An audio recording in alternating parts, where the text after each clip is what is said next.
Hello everybody, and welcome back to OMB Reviews. I am the critic who is a cynic. Hope we're doing well, and today we'll be talking about the box office projections for this weekend, as there are a few new films that are set to release, and we also have the second weekend frame for Free Guy, which so far has been the most exciting bit of news at the box office, or at the very least, that's how you would feel if you read a lot of these box office report websites, because it's one of the few films to actually overperform its projections and have a pretty decent week 1 to week 2 drop off, at least based on these early numbers. So before going any further though, please make sure you smash that like button, light up that fire button if you're watching on Odyssey. Also make sure you're subscribed to the channel with that bell notification turned on. That way you know every time a new video goes live, and also every time I go live on the channel as well. All right, so first talking about some of the new films coming out this weekend, we of course have Paw Patrol the movie, which most of you watching these videos may not have any idea what it is, but if you have any nieces and nephews or any children,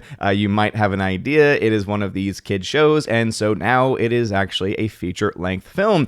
And what is kind of interesting about it is that there really doesn't seem to be that much excitement for it. I was reading a little bit about some recent studies that have been shown saying that around 70% of moviegoers are comfortable still going to the actual theater, even in lieu of things like the Delta variant. And so it seems to indicate that even though obviously it's still 30% off the mark of people that would call themselves relatively consistent moviegoers, it still seems to indicate that these numbers probably should be a little bit higher than what they are actually being shown as, including for these kinds of kids movies, because obviously these are normally pretty easy moneymakers, even if they are not necessarily the best of movies. But Paw Patrol is actually only expected to make between $10 to $15 million in its domestic opening weekend, with a total range by the end of its run only making $30 to $50 million. Now, I don't have yet a box office budget for Paw Patrol yet, but I can imagine that as an animated film coming out in 2021, I imagine it has to cost somewhere between $50 and $100 million.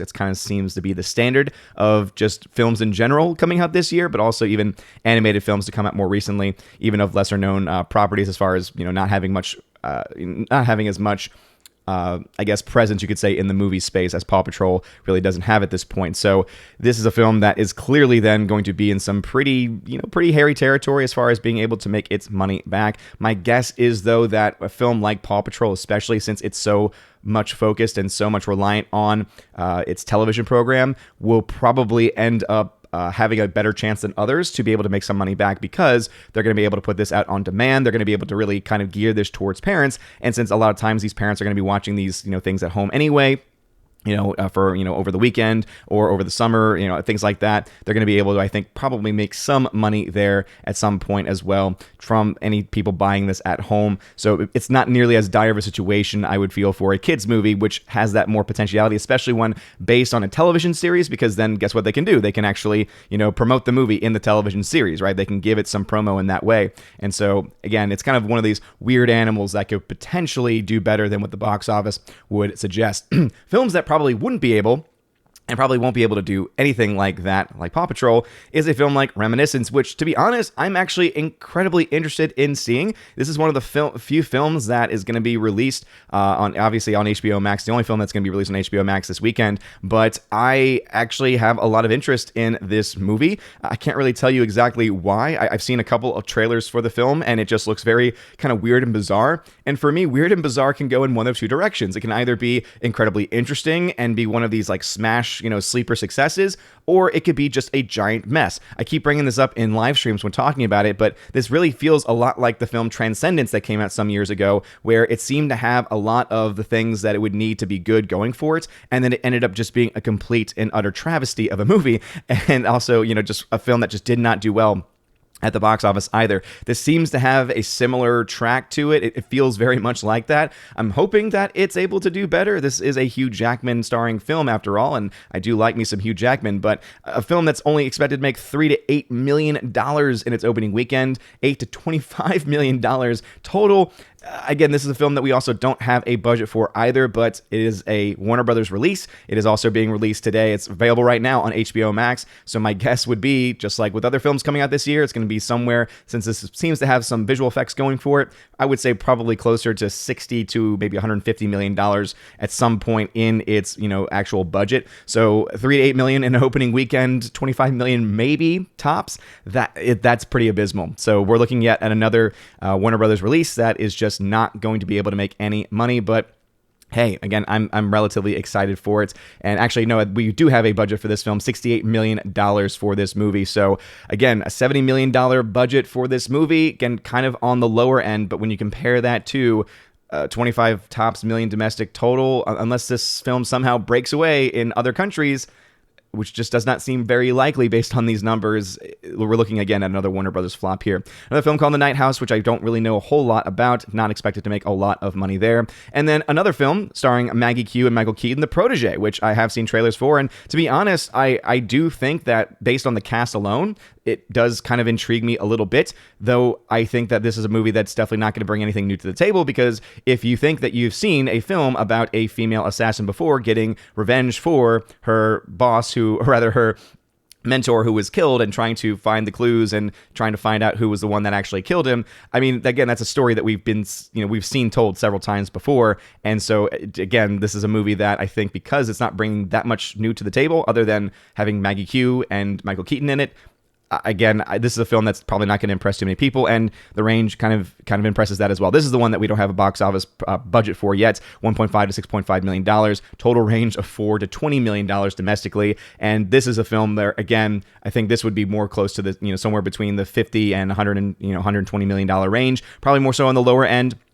Simply because there's not a whole lot of visual effects in the film. So again, we'll have to wait and see what the budget for this film actually is going to be, and what it is at least purported to be. But this is one of the things going forward, is that it is going to only be released in theaters. So it's one of these theatrically exclusive movies. But because of the generic nature of the plot, it may not be able to drive enough people out to the theater. Again, I have some interest in it, and it's mostly just because of the cast. Again, I like seeing Michael Keaton in a role like this, and I think that compared to a film that seems to be somewhat similar, like a film like Anna, which came out a few years ago. That film featured an actress who no one knew. Again, I think most people at least have some idea of who Maggie Q is, and she's played a role like this before. And so I think that might be able to bring some people out, but obviously, I don't think that it's going to be nearly enough to be able to make up any money. As far as what movie is expected to take away and run away, rather, with this weekend, Free Guy is expected from 20th Century Studios. So again, one of the last holdovers from 20th Century Fox. This is a film that is, again, in theaters exclusively, and we're seeing that does indeed have some impact on kind of the holdover between weekend to weekend. I think also Ryan Reynolds and his personality have a lot to do with that as well. Again, whether the film is good or not, I would not be able to say, but Ryan Reynolds obviously is very dynamic, where he can even take a turd and make it at the very least something that you don't mind watching for, a couple of seconds at the very least. But Free Guy is actually expected to have a good hold here. 46% drop from last week, meaning the film is expected to come in at number 1. So all these new movies coming out, and it is expected to come in at number 1 with $15.2 million is the projection there, which would bring the entire domestic total to around $55.3 million for the film. So, hey, it's doing a lot better than people expected. Now, does that mean that the film is going to make any money for Disney at this point? Really, that doesn't seem to be the case. And this is something that I've been bringing up consistently as well. These are, again, films that are just way too big to be able to make their money back, at least just from actual box office returns. Again, the film made around $51 million worldwide when it first came out. We can expect the film to be a little closer to $100 million when it's coming out this weekend. And if we compare that then to a film like The Suicide Squad, for instance, again, let's assume that it gets somewhat close to the Suicide Squad numbers. That would mean that it's looking at $168 to $235 million, or at least something similar. Because obviously it's not going to be the exact same as The Suicide Squad, but Suicide Squad cost $185 million to make.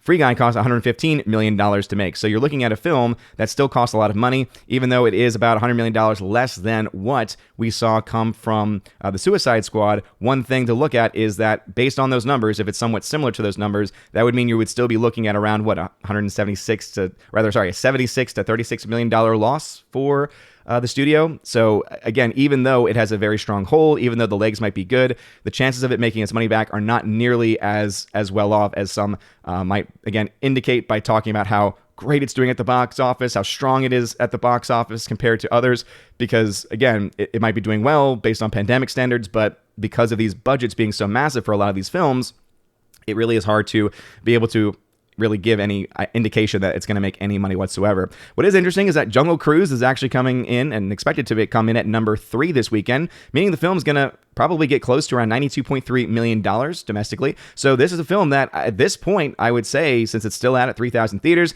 and we all know that Disney loves to push their movies in theaters for as long as they possibly can, squeeze any money out of audiences. This is a film that I think they are going to simply will to get and cross the $100 million domestic range there. But this film still has the issue of its budget and is still going to be a massive loss for Disney, even if it reaches that number. But of course, Disney is going to try and spin that as a victory. Reminiscence, as you can see, they're not expected to do a whole lot, and that is a wide release coming out at 3,500 screens. Don't Breathe 2 expected to have a decent drop at 57%, but again, even a lower budget film like that, it is still in some dangerous territory. Respect, even though it's a lower budget side of things, it is still not a completely low budget movie, as some people mentioned in the comment section of the last video, saying, hey, it still costs over $50 million. That's not exactly low budget, which, yes, you're correct, but in the current market of today, where most of these films tend to cost at least $100 million, it obviously is on the lower end of things. But yeah, a 52% drop. This is a movie again, which is gonna be somewhat of a financial loss. And then you have also the Suicide Squad, which once again is gonna have another 45%. So around a 50% drop. You're looking at the theaters also starting to drop out for that movie, and the domestic total at $50.2 million. And as I mentioned previously, this is, again, another massive flop for Warner Brothers, and people can keep on bringing up HBO Max, and again, that is true, but when we're looking at the actual numbers for The Suicide Squad, there is nothing at this point to indicate that this movie specifically is going to recoup its own investment. We could talk about Warner Brothers making money elsewhere through HBO Max subscribers, etc., but as far as the actual film itself bringing in certain subscribers or keeping certain subscribers or anything that we see from the actual box office numbers reported, there's nothing at this point to indicate that it is going to be, again, making itself profitable, even though the company might remain so. But anyway, those are indeed the projections for the weekend. So again, Free Guy is expected to come in at number 1, being kind of this, smash hit, even though it still has a massive budget to be able to overcome, which at this point does not really seem to be likely to overcome. And you have other new films like Paw Patrol, Reminiscence, and also The Protégé coming out this weekend, which might excite some people. I know that I'm looking forward to the Reminiscence, but obviously, my hopes aren't too high for that. And even a film like The Protégé, even people like Jeremy Jahns, for instance, has reviewed and said, even though it's a forgettable movie, it is at least one of the better forgettable movies. And so, take that for what you will. But what are your thoughts about this? Do you think that any of these films are going to be, smash successes? For all we know, maybe Reminiscence is going to bring a bunch of people out. I doubt it, but we'll have to wait and see. And also, have you seen any of these films that have obviously come out? This being put out on Friday morning. Let me know your thoughts about any of these things in the comment section below. If you like this video, smash that like button, light up that fire button. It really does mean a lot. You are all amazing and beautiful people. I hope you all have a wonderful rest of your day. And as always, God bless. And now for a huge shout out to all of my August Locals, Patreon, and Subscribe Star members. Starting off with my Locals crew, Cats App, The Real It, D Sharp, Biffer the Hobbit, Robert Barnes, and Goblin Squatch. Thank you all very much for supporting me over on Locals. And now on to my Patreon members, Andrew Hoyle, Brian P., Christopher Bowman, Dion, Don Bruno de la Mancha, Father Christopher Miller, hail to you, Father, Father Damian Cook, Garrett Searles, Harold Francis, Inflamed Wood, Jacob Juice, Jeffrey Toone, Jonathan Carney, Lance, Laura, the Modern Major General's Story, Mike Jackson, Mad Mitch Dunaway, Mondo Spieler, Mr. Peabody, On to June, Orange Hat Reviews, Out of Step with Reality, Priscilla Hall, Rosetta Allen, Teresa Martin, Theodore Bendon, Tina Bojan, and Tina B, the Empress of the Universe. Thank you very much for supporting me over on Patreon. And lastly, to my Subscribe Star peeps, Fast Reaction, Nosferatu Gatsu, John B, Perpetual Punster, Mr. Roy, Glinzer, J. Alex McCarthy Jr., Dean Heiss / the new number 2, J-Rod the Beer Guru, and ZK Man. And a shout out to one new member, Hannibal Grimm. And a huge shout out to newest members, Brandon and Joe Horn. Thank you all very much for supporting me on Subscribestar, and to everyone for supporting me on these platforms. Also, a shout out to all of my YouTube members. You get shout out at the end of every single live stream. And if you want to have your name shouted out at the end of every live stream and every video, please check out my locals Patreon Subscribestar. And you can go ahead and find those links in the top link of this description. You can find it's called the Willow link, and it'll have a list to literally all of the social media platforms and all the different ways that you can support the channel. If you join at the $1 level, you can actually get your name shouted out at the end of every single video and live stream. $5 level gives you that, plus you get access to exclusive giveaways of 4K titles. Right now, I've got tons of 4K steelbooks to give away this month, including for Top Gun. I also have A Quiet Place Part 2.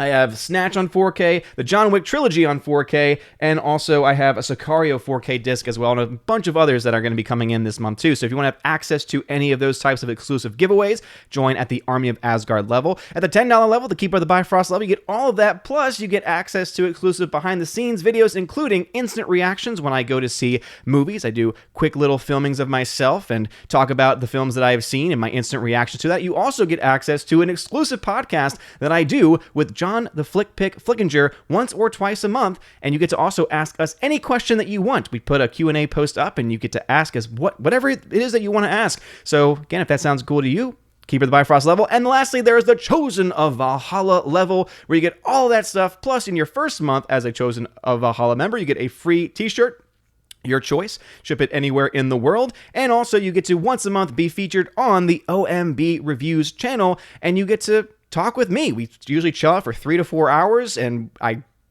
ask everyone what they've been watching, what they want to talk about, what they want to promote, and it's always a really good time. And so if that sounds interesting to you, please consider joining. That is going to be on Subscribestar and on Patreon only, as Locals is just the Keeper of the Bifrost level. But anyway, thank you all very much for your time, for your support, and for listening to this shout-out video. You're all amazing and beautiful people. Hope you all have a wonderful rest of your day. And as always, God bless.